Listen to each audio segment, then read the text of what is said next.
I started playing sports from a really young age, and around 9 or 10, I started pitching. I played almost every sport up until high school, and that's where my main focus became softball and basketball.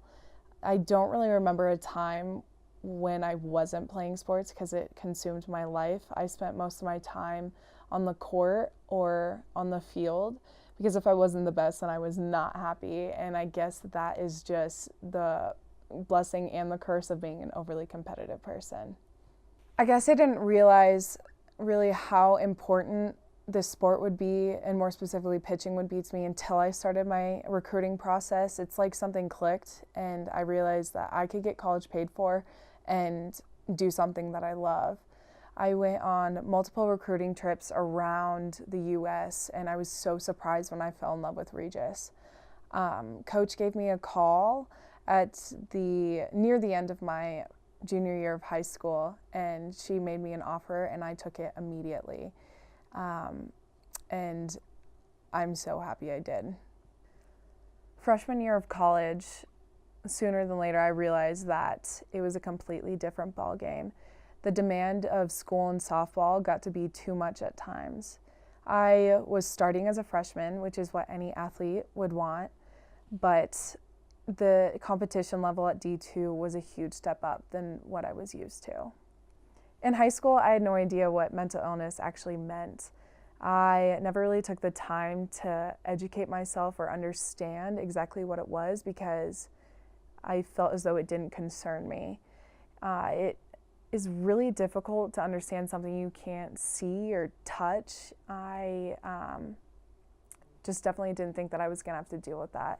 So when I began my career as a Division II athlete, I never expected to struggle with these issues.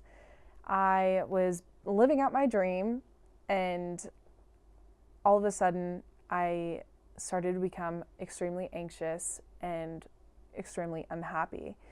My anxiety levels rose because I was so afraid that I was going to be late to class or to practice. And on game days, I would worry about my performance and was worried that I'd let my teammates and my coaches down. I had a schedule that was full of weights, trying to find time to eat, homework, practice, studying, study hall, eating meals, traveling, games, and then lastly sleep. And my mind would not shut off because I could not stop thinking about what would come next. It wasn't until the end of my sophomore year that I realized I was battling anxiety and depression. In the midst of all this, I actually lost a really close friend of mine, but my schedule only allowed a limited time to grieve, which contributed to my mental health, I'm sure. I found myself being so unhappy every day, and I would despise getting up in the morning, and I wouldn't want to be around anyone.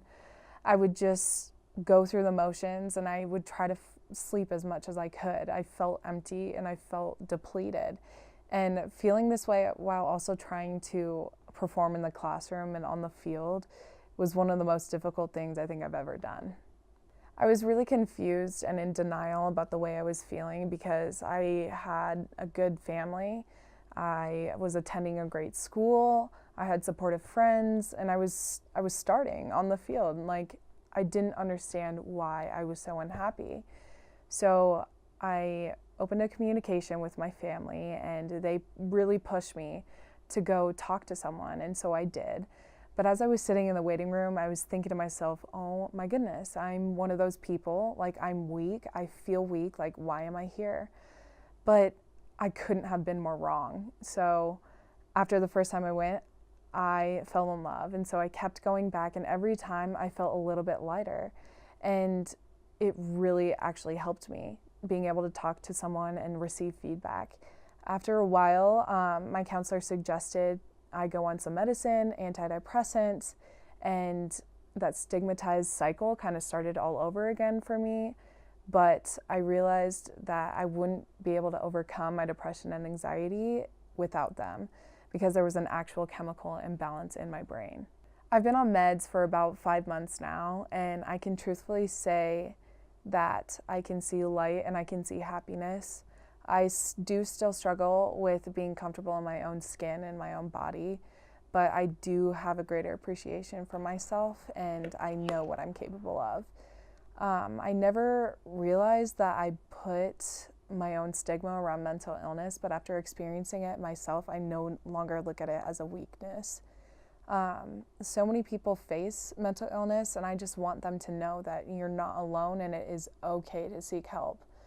And after all of this, I realized that softball is not who I am, but it is what I do, and I take a lot of pride in that. I've also realized that my depression and anxiety isn't something that can break me, but it is something that can simply shape me, and it has. So my name is Taylor Armitage, and I thank you for watching my brief but spectacular.